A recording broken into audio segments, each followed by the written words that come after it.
지구상에서 가장 자신을 잘 바라보는 동물은 바로 사람입니다. 자신을 바라보고 자신이 모르는 것이 무엇인지를 찾아내고 그것을 보완해 나가는 것, 그것이 공부입니다. 사람이 다른 동물들보다 잘 배우는 이유는 바로 메타인지 능력이 있기 때문입니다. 내 머릿속에 거울이 있다고요. 그래서 그게 메타인지인데 그게 메타인지가 있으니까 사람이 우리가 다른 동물보다 더 똑똑한 거예요. 네. 그래서 더 많이 아는 건 아니고 모른다고 더 잘 아는 거예요. 다른 동물들은 자기가 모르는 거를 몰라요. 로봇도 몰라요.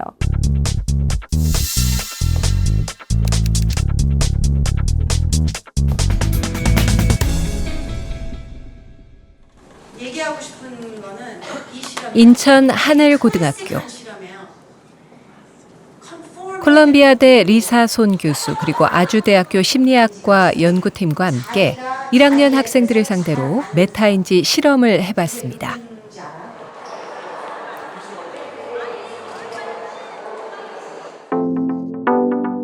컴퓨터실로 들어오는 학생들.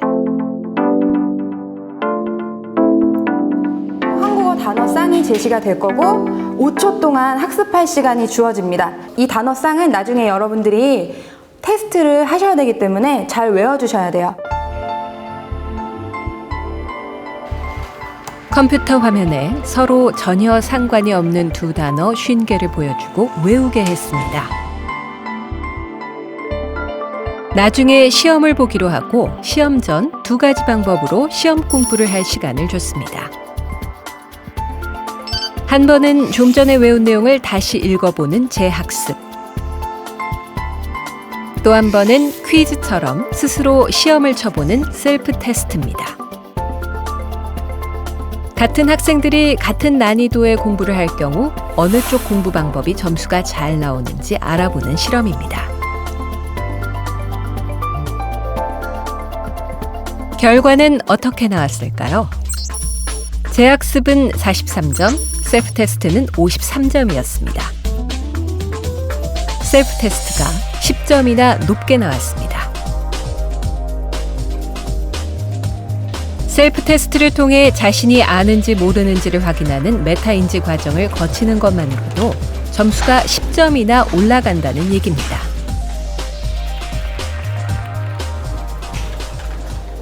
모르는 건데 내가 알고 있다고 생각을 하게 되면 이제 거기서 학습은 멈추게 되거든요. 그러면 성적은 당연히 떨어질 수밖에 없게 되겠죠. 그리고 이거 내가 안다고 생각했는데 틀렸네, 모르네 이렇게 하면 이제 학습을 한 번 더 하게 되면서 이제 이것도 어떻게 보면 학습 전략을 사용하는 거잖아요. 내가 모르는 것을 한 번 더 학습하고 아는 것은 학습을 하지 않는 것. 이런 전략을 사용을 할 수 있게 되는 거죠. 그런데 학생들은 어떤 공부 방법을 더 좋아할까요? 눈에 익히는 게 더 효과적이다. 1번. 그리고 2번. 낯선 과제라도 내가 스스로 테스트 해보고 조금 점검하는 게 더 효과적이다. 2번. 자, 1번이라고 생각하는 친구 손 들어줄래요? 1번. 번쩍. 이 친구들은 읽는 게 더 눈에 익히는 게 더 효과적이라고 생각하는 거죠. 자, 그럼 2번. 2번은 3명. 네, 고마워요. 대부분 재학습을 선호합니다. 한 번 더 읽어보면 셀프 테스트보다 점수가 잘 나올 거라고 착각하는 학생들이 많다는 얘기입니다.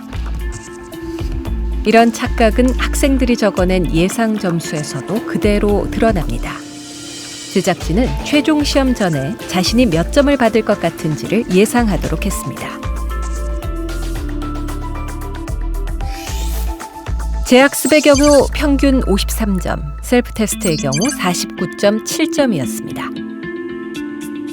좀 전에 봤던 것처럼 실제 점수는 셀프 테스트가 10점이나 높은데도 말입니다. 재학습이 학생들을 자신만만하게 만들어서 실제보다 10점이나 더 받을 거라 착각하도록 한 거죠. 그렇다면 학생들은 왜 재학습이 더 낫다고 착각하는 걸까요? 셀프 테스트는 스트레스를 많이 주는 반면 재학습은 스트레스를 덜 주기 때문입니다. 셀프 테스트 할 때 틀리잖아요, 많이. 그거를 못 견디는 거예요, 학생들이. 근데 스트레스가 너무 많이. 네. 근데 그냥 이제 리딩 하면은 그냥 읽고 하면은 쉽잖아요. 그래서 자신이 스트레스 안 받고 자신이 다 알고 있다고 생각하는 내용을 계속 공부하고 있으면 기분이 좋아집니다. 기분이 좋아지면 마치 공부가 잘 되고 있다는 착각에 빠지게 된다는 겁니다. 근데 이제 illusion이 생기는 거예요. 착각이 생기는 거고 이게 그냥 너무 쉽게 이해만 하니까 자신이 올라가요. 그럼 이건 너무 잘 배우고 있다 내가. 그래서 그거 계속 하는 거예요. 그럼 그거 큰일 나요. 이런 이유 때문에 학생들은 재학습이 좋은 공부 방법이라 착각하기 쉽습니다. 어떤 주제라든가 어떤 내용이 나한테 되게 친숙하면 너 알고 있어. 너 할 수 있어. 그럼 우리가 안심되죠. 그러니까 마음이 편안해집니다. 그러니까 나를 불편하게 하지 않는 거죠. 그렇기 때문에 우리는 무엇인가를 자꾸 재학습하려고 합니다. 많은 학생들이 배운 내용을 눈으로만 읽는 재학습 방법을 쓰고 있습니다. 어떤 식으로 하는지 여러 번 반복하면서. 반복하면서 눈에 보는 거. 네. 내가 공부를 하면서 얼마나 공부를 하고 있고 이런 식으로 생각해 본 적 있어요. 그냥 약간 좀 내키는 식으로 공부해서. 밤늦게까지 공부는 하고 있지만 성적은 그다지 좋지 않습니다. 그러면 반복하면서 보다 보면 내가 이제 제대로 안다고 느끼나요? 처음에는 그랬다가 좀 시간이 지나면 다시 까먹을 때도 많은 것 같아요. 자신은 원래 암기력이 나쁘다고 생각하고 있습니다. 암기를 이제 순전적으로 잘 못하는 것 같아요. 뭐 학습법이나 이런 걸 바꾸면 될 거라고 생각은 안 해봤어요. 그래도 될 것 같긴 한데 건망증도 심하고 그냥 평소에 그냥 암기력이 좀 떨어지는 것 같아요. 암기력이 나빠서가 아닙니다. 쉽게 배운 것은 쉽게 잊어버리기 때문입니다. 다 알고 있다는 착각하는 거예요. 네, 그리고 스트레스 하나도 없었으니까 스트레스가 생기잖아요. 그 뭐지 frustration 있잖아요. frustration. 네. 근데 사람이 휴먼들이 frustration을 되게 싫어해요. frustration이 생기면은 기분이 안 좋으니까. 기분도 안 좋아지고 그리고 motivation도 떨어지고 그리고 못 배운다고 생각해요. 솔직히 잘 배우고 있는 건데. 힘들수록. 네. 네. 힘들면은 훨씬 오래 가는 거예요. 배웠던 거를. 네. 문제는 자신이 그렇다는 사실을 모르고 있다는 겁니다. 셀프 테스트를 한번 해보게 되면 많이 불편해집니다. 그런데 이 불편감이라는 것을 느끼는 게 굉장히 중요합니다. 왜냐하면 이제 무엇을 해야 되고 어디가 부족한지를 알 수 있게 되는 것이거든요. 하위권 학생들일수록 자기 공부에 대한 착각이 많은 경향이 있습니다. 서울 대치동에서 학원을 다니는 학생들을 조사해 봤습니다. 학원을 다니면 공부를 잘하고 있는 것 같은 기분이 드느냐고 물었습니다. 상위 1%, 최상위권 학생들은 그렇다는 대답이 단 한 명도 없습니다. 상위 2%에서 10% 학생들은 26.8%. 그런데 중위권과 하위권은 43% 정도가 그렇다고 대답했습니다. 실제로 공부를 하고 있지 않지만 본인들은 공부를 하고 있다고 느끼는 거죠. 실제로 공부에서 가장 중요한 것은 선생님한테 배우는 시간이 아니라 수업을 듣는 시간이 아니라 그 시간이 맞춰진 다음에 배운 내용을 자기 걸로 만드는 시간이 사실상 공부의 가장 중요한 포인트라고 봐지거든요. 근데 그런 학생들 같은 경우에는 자기 걸로 만드는 시간을 전혀 갖지 않으면서도 불구하고 학원에 앉아있는 시간이 곧 내가 공부하는 시간, 이렇게 착각을 하고 있다는 거죠. 입시 경쟁에 내몰린 학부모들도 아이들에게 쉽고 편안한 공부가 좋은 공부라고 잘못 알고 있는 경우가 많습니다.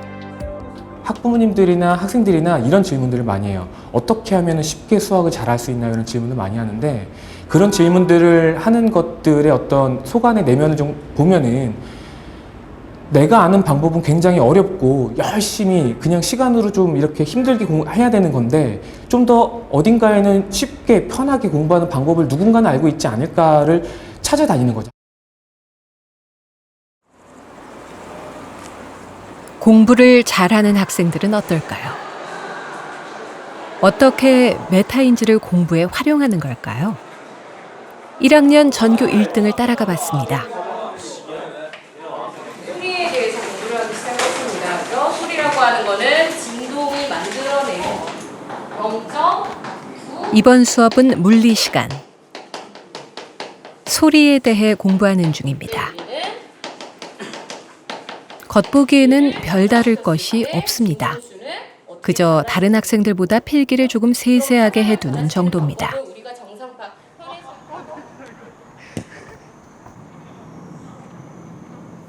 야간 자습 시간.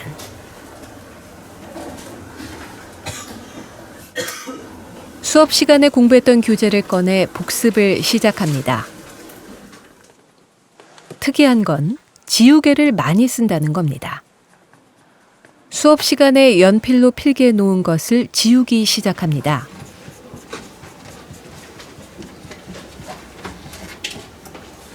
지우개가 좋아? 뭐 일단 필요하죠. 제 스타일에서는 지우개가 많이 필요해요.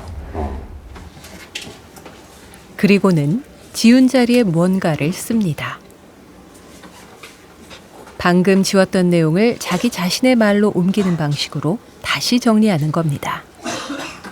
필기하고 나서 그거를 이렇게 지우면서 쓸 때나 그럴 때 익히고 가면 나중에 다시 복습하면서 시험 공부할 때나 이게 왜 이렇지라는 의문을 안 가지게 되거든요. 그러니까 나는 이거에 대해서 잘 들었고 또 다시 봤으니까 이제 이거는 완벽하게 알고 있다. 조금 전 실험에서 봤던 셀프 테스트입니다. 이런 게 딱 셀프 테스팅이에요. 그래서 이게 이제 한국에서도 많이 혼자서 공부하잖아요. 근데 얘가 이제 혼자서 공부해도 이걸 이제 같이 공부하는 것처럼 자기가 테스트 해야 되는 것처럼 이걸 이제 방법을 찾은 거예요. 그래서 지워서 자기가 이제 시험 자기가 내는 걸로 이렇게 하는 거예요. 그래서 그 되게 잘하는 거예요. 셀프 테스팅을. 수업 시간에 들은 내용을 제대로 이해했는지 안다고 착각한 부분은 없는지 확인하는 겁니다. 예를 들면 수업 시간에 거의 이해했다고 생각하는 경우도 있는데 이걸 다시 하게 되면 이해는 했다고 생각했는데 놓친 부분이 나와요. 그게 어떤 과목이든 간에 일단 조금씩 나오는 다시 이거를 제 말로 만드는 과정에서 약간 잘 정리가 안 되면은 그때는 가장 어려운 것 같아요. 머릿속에 차근차근 정리가 안 되면. 네. 메타인지의 첫 번째 단계인 자기평가 능력을 활용하는 겁니다. 누가 가르쳐준 거야? 아니요. 중학교 때도 약간 이런 방법도 써보고 저런 방법도 써보고 나한테 맞는 건 딱 이거다. 그렇게 해서 습관처럼 하다 보면 이제 습관처럼 굳어지니까 그게 수많은 실패를 경험하면서 스스로 만들어낸 거의 습관처럼 굳어진 학습 전략들과 기술들. 그중에서 그 상황에 적절한 학습 전략과 기술을 선택하고 그것을 실행에 옮기는 것. 메타인지의 두 번째 단계인 자기 조절 능력입니다. 메타인지에서도 두 가지가 있어요. 모니터링 있고 컨트롤 있어요. 근데 모니터링은 생각하는 거예요. 이게 내가 아는 건지 모르는 건지. 그래서 그 두 가지에 잘 맞으면 공부가 잘 돼요. 근데 어떤 사람들은 모니터링도 못하면은 이것도 안 되죠. 컨트롤도, 레귤레이트도 안 되고. 근데 이제 어린애들은 모니터링 잘 하지만 공부를 잘 못하는 거예요. 컨트롤이 잘 안 되는 거예요. 그래서 메타인지가 어려운 게 두 가지가 맞아야 돼요.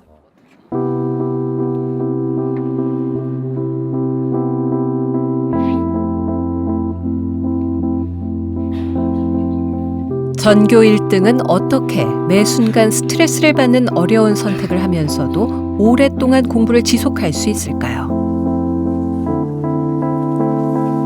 1등이라고 졸리지 않을 리가 없습니다. 밤 12시를 넘긴 시각. 문제집 책장을 반쯤 넘기다 그대로 잠이 들고 말았습니다. 그런데 5분 뒤 누가 깨우지 않았는데도 스스로 알아서 일어납니다. 웬만한 어른들에게도 힘든 일입니다.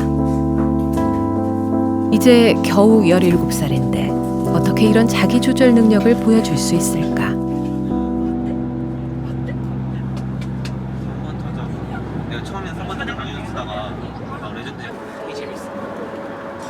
잠시 시내로 나가는 길에도 책을 몇 권이나 들고 왔습니다. 친구와 나누는 얘기를 잠시 들어볼까요? 그냥 수학과 갈까 진짜? 수학과 가서 수학만 할까? 그거 진짜. 근데 안 되겠어. 근데 정말 너무 내가 학원도 다니고 하면서 나보다 잘하는 애들 너무 많이 보니까 미치겠다니까 진짜. 수학은 하고 싶은데 그걸 해도 성공하지 못할 것 같은 생각이 너무 들어가지고 내가 너무 힘들게 살 것 같은 생각이 들어서 자신의 장래와 꿈에 대해 꽤 구체적인 그림을 그리고 있습니다. 유학을 가려고 하면 정말 돈이 많이 드는데 해외로 유학을 간다고 하면 좀 많이 부모님께 부담되지 않을까 싶어서 미치겠어. 지금 뭘 딱 보면 막 넘어야 될 산은 엄청 많고 근데 지금 내 상태는 완전 해벌레야. 보니까 나도 나 스스로 벌써 풀린 것 같기도 하고 진짜 많이 힘들게 것 같아서 의지를 가져야지. 뭔가를 이루고 싶은 강력한 동기나 감정적인 지원이 없으면 제대로 된 공부를 오랫동안 지속하기 어렵습니다. 초등학생들의 메타인지 발달을 실험을 통해 알아보기로 했습니다. 아이들은 혼자서 학습 전략과 계획을 세울 수 있을까요? 그리고 거기에 따라 자신의 학습 행동을 조절할 수 있을까요? 1학년과 4학년들을 비교해 보기로 했습니다. 안녕하세요. 1학년 4반 이름이 뭐예요? 오늘 선생님이랑 뭐 할 거냐면 국기 외우는 거 할 거예요. 여기서 외우고 저기 가서 시험을 칠 거예요. 쉬운 거, 중간 거, 어려운 거 있어요. 40초씩 4번 공부할 수 있는 시간을 줄 거예요. 어른들이라면 보통 3가지를 한 번씩 외우고 나서 마지막 4번째 공부 시간에 어려운 것을 선택할 겁니다. 그래야 시험을 잘 볼 테니까요. 1학년들은 어떻게 하는지 볼까요? 하나, 둘, 셋, 넷. 쉬운 거? 알겠어요. 자, 쉬운 거 좋아요. 자, 쉬운 거. 쉬운 거. 쉬운 거. 자, 그럼 쉬운 거. 11명 중에 8명이 쉬운 걸 선택합니다. 도대체 무슨 생각으로 쉬운 걸 골랐을까요? 뭐 공부할까? 순서대로. 자, 그럼 쉬운 할까요? 별다른 생각 없이 고른 겁니다. 그러니까 쉬운 것, 중간 것, 어려운 것 순서대로 하면 다시 쉬운 걸 공부할 차례라는 얘기입니다. 시험을 잘 볼 수 있느냐와는 전혀 상관이 없는 결정이죠. 아직 혼자서 학습 전략을 만들 만큼 메타인지 능력이 발달하지 않은 겁니다.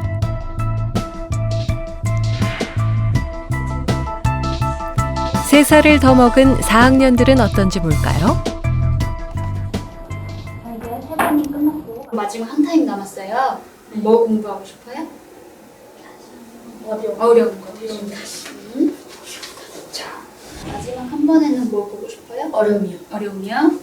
자, 선생님이 시작하면 볼게요. 자, 시작.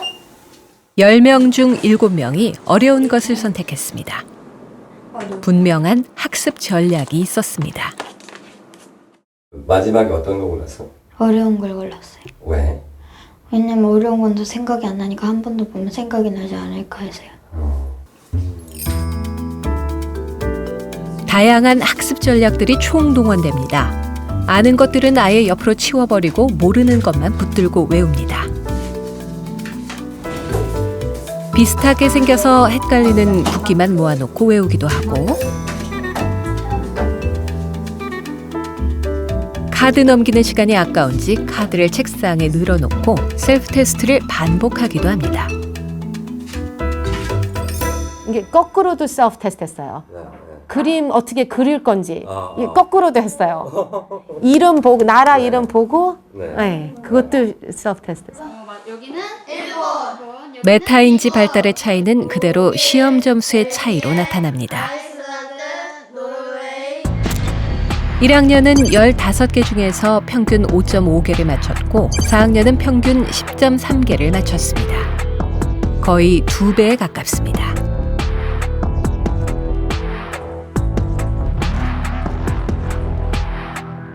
열다섯 개를 다 맞힌 학생도 있습니다.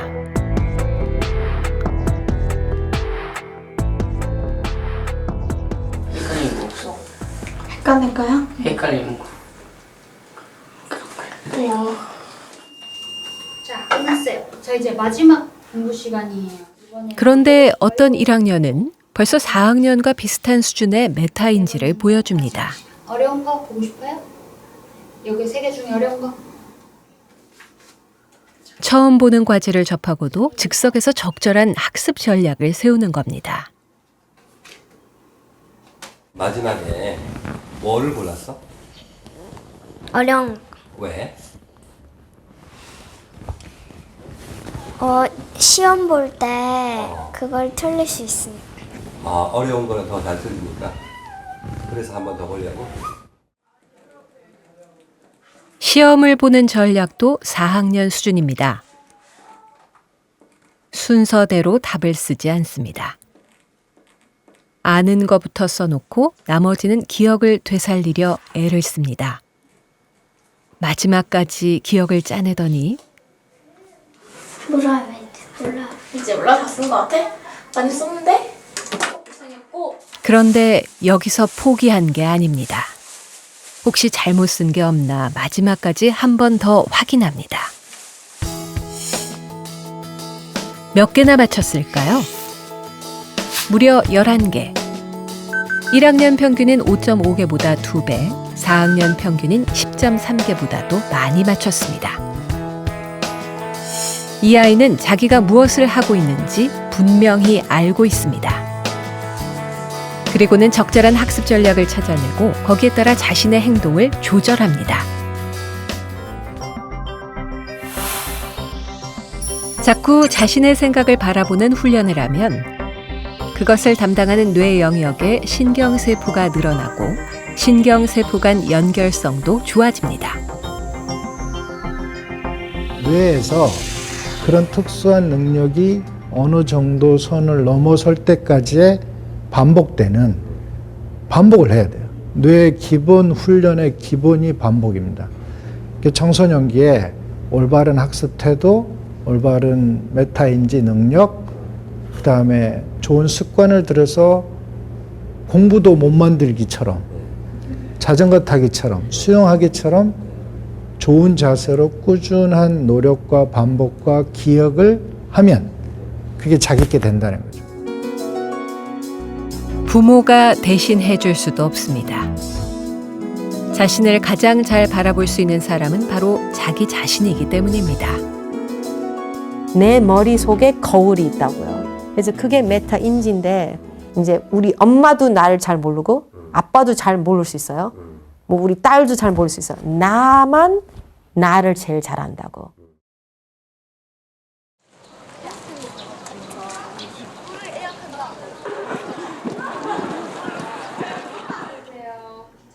자신을 바라보고 자신을 조절하는 기술을 익히는 방법 중 하나가 명상입니다.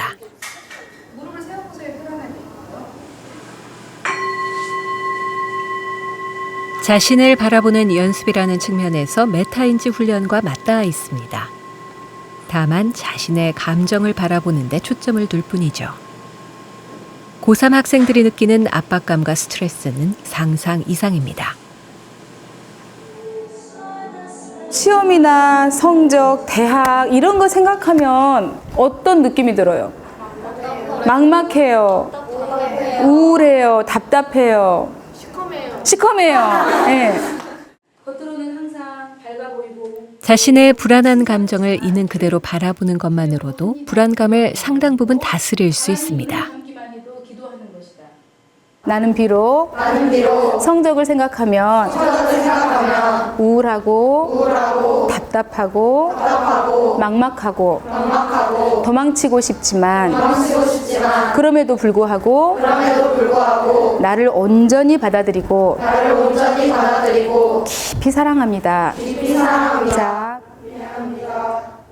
공부하느라 수고한 자신에게 감사의 마음을 전하고 용서를 구하는 용서 명상입니다. 미안합니다. 용서하세요. 고맙습니다. 사랑합니다. 이만큼 하느라고 애썼다. 이것도 잘한 거야. 너니까 이만큼 한 거야. 아직도 늦지 않았어. 걱정 마, 내가 도와줄게. 자, 여러분이 여러분을 도와주는 거예요.